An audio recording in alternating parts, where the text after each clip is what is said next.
अस्सलाम वालेकुम नाज़रीन, इस वक्त मैं मौजूद हूँ पल कैटल फार्म पर। मेरे साथ हैं डॉक्टर गुलज़ेब पल।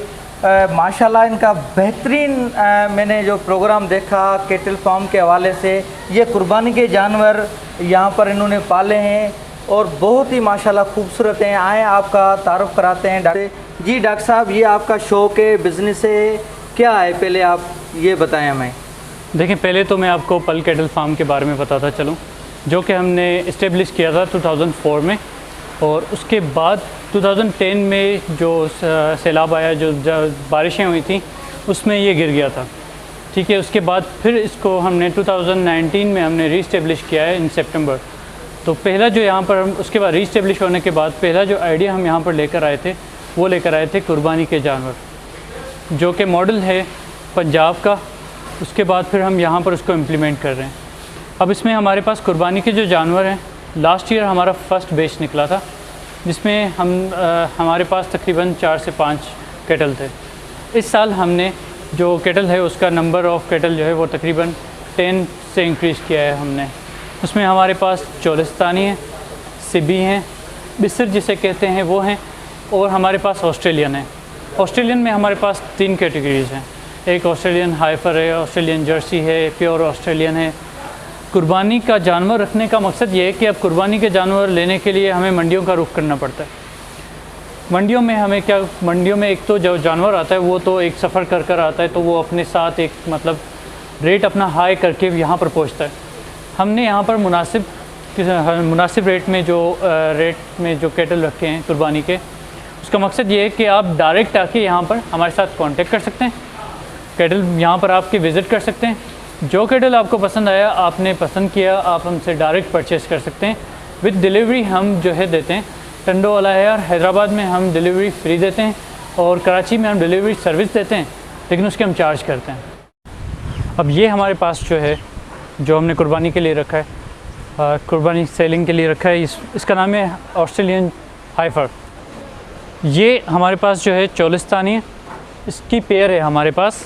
इसका एक जो भाई है वो अंदर है, ये हमारे पास पेयर। ये हमारे पास वाइट सिबी है, इसकी भी हमारे पास पेयर है।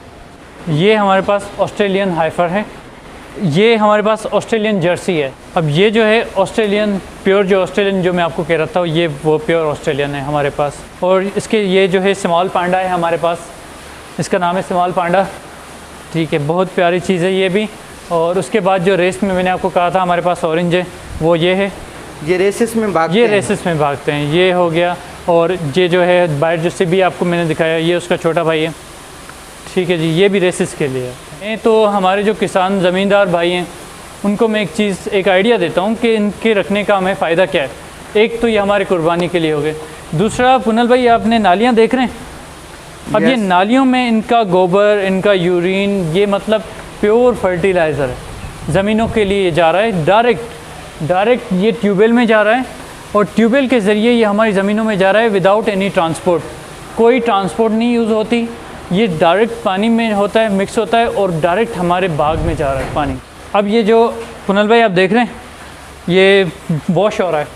ये तकरीबन दिन में 3 मरतबा वॉश होता है। इसको वॉश करने का यही मकसद होता है कि एक तो भैंसों को नहलाया जाए, दूसरा इनको पानी पिलाया जाए, तीसरा ये नालियों में जो इनका वेस्ट है वो सीधा ट्यूबवेल में जाए। ऐसी मतलब सफाई रखने का मकसद ये है कि हमारे कैटल जो हैं वो बीमार ना हों। ठीक है जी, इनकी हमारे पास जो डॉक्टर हमने हायर किया हुआ है, उन्होंने भी हमें यही सफाई अगर जितनी रखेंगे तो यहाँ पर आपके कैटल उतने ही कम बीमार होंगे। अभी जो अंदर जो हमारे पास यहाँ पर भैंसें हैं, ठीक है, इनमें से कुछ दूध देने वाली हैं, कुछ जो हैं प्रेग्नेंट हैं। बाहर आप देख रहे हैं जो भैंसें हमारे पास हैं, अभी हम आपको बाहर भी लेकर चलते हैं। वो भैंसें हैं जो नॉन प्रेग्नेंट हैं। जब वो प्रेगनेंसी उनकी हो जाती है और कंफर्म हो जाती हैं, तो उनको हम इस शेड में शिफ्ट कर देते हैं, फिर उनकी उस तरीके से केयर होती है।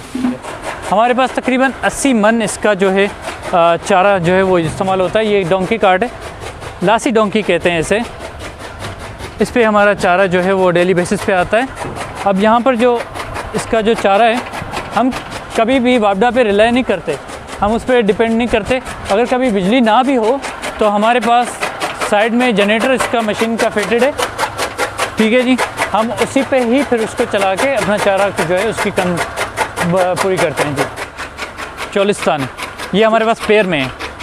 हम चाहते हैं कि जो भी हमसे ख़रीदे पेयर में ख़रीदे ताकि ये दोनों भाई अलग ना हो। अब ये जो जहाँ पर हम खड़े हैं सहन, ठीक है जी, पहले हम शेड से होकर आएँ, अब हम यहाँ पर बाहर आएँ जहाँ पर भैंसों को जो है नेचुरल हैबिटेट दिया गया है। यहाँ पर ये खुली भैंसें होती हैं, ठीक है जी। यहाँ पर खोले रखने का मकसद ये है कि यहाँ पर ये अपनी मर्ज़ी से चारा खाती हैं, उसके बाद अपनी मर्ज़ी से पानी पीती है, अपनी मर्ज़ी से यहाँ पर वॉक करती है, अपनी मर्ज़ी से रेस्ट करती हैं। यहाँ पर नॉन प्रेग्नेंट भैंसें रखी गई हैं। यहाँ पर हमने ब्रीडर रखा हुआ है। जब ये इनकी ब्रीडिंग हो जाती है और प्रेग्नेंट हो जाती हैं और कंफर्म हो जाती हैं तो अब हम इनको वो जो आपने शेड देख रहे हैं उस शेड में हम इनको शिफ्ट करते हैं। वहाँ पर फिर उनकी जो है जो कि प्रेग्नेंट हो जाती है, फिर उनकी उस तरीके से उनको चारा दिया जाता है, उनकी उस तरीके से खिदमत की जाती है। अगर आप क्या पैगाम देंगे अभी आखिर में? मैं ये कहना चाहता हूँ कि आप अगर बिज़नेस करते हैं, फार्मिंग करते हैं, स्पेशली फार्मिंग की तरफ जाते हैं तो उसमें बहुत फ़ायदा है। चाहे वो आप किसी चीज़ की भी करें, आप भैंसों की करते हैं, आप बैलों की करते हैं, आप गोट की करते हैं, फार्मिंग करते हैं जब, तो इसमें बहुत फ़ायदा होता है। एक तो देखें ना, जब आप ज़मींदार हैं तो आपको तो इस तरफ जाना चाहिए। जैसे आपने कहा कि इसकी जो है इसका जो वेस्ट है वो वेस्ट नहीं है, वो आपकी ज़मीनों पे इस्तेमाल होता है, ठीक है जी। और उसका आउटपुट आपको एवरेज की सूरत में मिलता है, आपको क्वालिटी की सूरत में मिलता है। आपको मतलब आप अगर आपके पास मैंगो है तो आपका मैंगो अच्छा होता है क्योंकि आप उसको नेचुरल फर्टिलाइज़र दे रहे हैं। जो पल केटल फार्म हाउस है माशाल्लाह बहुत ही खूबसूरत है और अच्छे तरीके से यहाँ पर जानवरों की देखभाल की जाती है। पुनल नारे जो सिटीजन जर्नलिज्म नेटवर्क टंडो अलया।